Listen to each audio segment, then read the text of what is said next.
mowers, and we're going to show you how to get your mower out from storage and some good tips on to making it last longer and perform better over the summer here. So today we're going to start off with just some basic tips on basic maintenance and getting it ready to cut. So a good rule of thumb, you're going to want your tire pressures even. If they're uneven, it's going to result in not the best cut, uneven cut. Great rule of thumb, you want 12 in the back and around 14 to 15 in the front. Just make sure whatever you decide for the front, you keep it the same on both tires. Alright. So after the tires, you're going to want to work your way into the center here and check out your deck.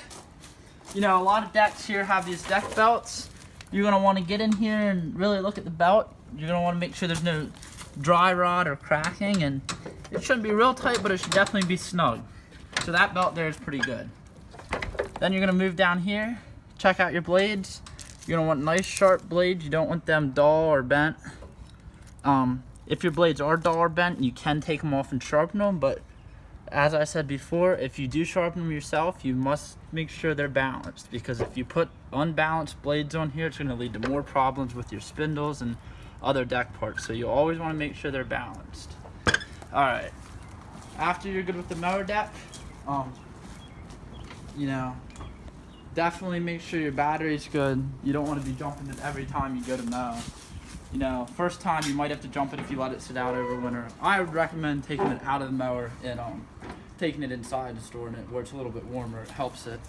But if you did not, that's okay. You can jump it, get it to wherever you need to go, and good rule, charge it for at least 4 hours at the beginning of the season, and make sure it holds the charge.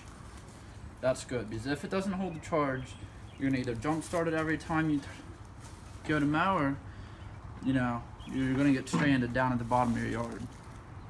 Okay, so then after you get the battery good, you're gonna want to move on to your engine here. So a good yearly maintenance on the engine, that'll definitely make your mower last a lot longer in its lifespan. So you're gonna want to start off oil. Oil's a big thing. You get dirty oil in there, you want nice clean oil, and you want to make sure it's between those two dots. A good recommendation, you want to change the oil at least once a year, or every 75 to 100 hours, I'd say. As you're working on the engine and have the oil draining, you might as well go ahead and replace your fuel filter here. You want to make sure that's clean.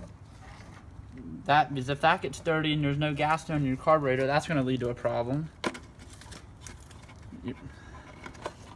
Alright, after that, you're going to want to come up here. Air filter, another huge important part on the engine. Dirty air filter, it's not good. Your engine's working harder and it's sucking in dirty air, and you get them little particles of dirt in there, they'll eat away at the internal parts in the engine, and that leads to more problems that you don't want to deal with. So, cheap, easy way to have good maintenance on your mower, replace the air filter every year. Your nice clean air filter like this, they just pop right out. You want to replace that as well as the pre-filter, because if this is dirty and it's sucking dirt through there, it's obviously going to hit dirt onto there. So if you replace both of them, they'll both last longer. But again, you're going to want to check that. Definitely replace that every year. Alright, if you want to come around to this side of the engine, I'll show you something else here.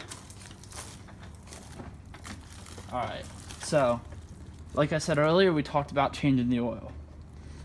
If you're going to change the oil and you have one of these bigger engines on the riding mower, if the engine has an oil filter, definitely change your oil filter. There's no point in putting clean oil, then filtering it through something dirty and getting dirty right away. Another good tip that you can do if you don't have any service stickers is write the date and hours on there with a silver Sharpie. That way you remember, hey, I'm getting close to 75 hours. I might want to buy some oil next time at the store, So that's just a quick tip. Another thing is, you're going to want to pull the spark plugs out. Make sure they're not fouled. Make sure you're getting good spark. If you're not getting good spark, engines are going to have a hard time starting. And you're probably going to sit there and get frustrated, so that's a good one. Just some basic yearly maintenance. It's really going to prolong the life of your mower, and in the long run, say you spend $50 a year to maintain this, you're going to get a lot longer life out of the spring. So, here from J&J Mowers, we're signing off.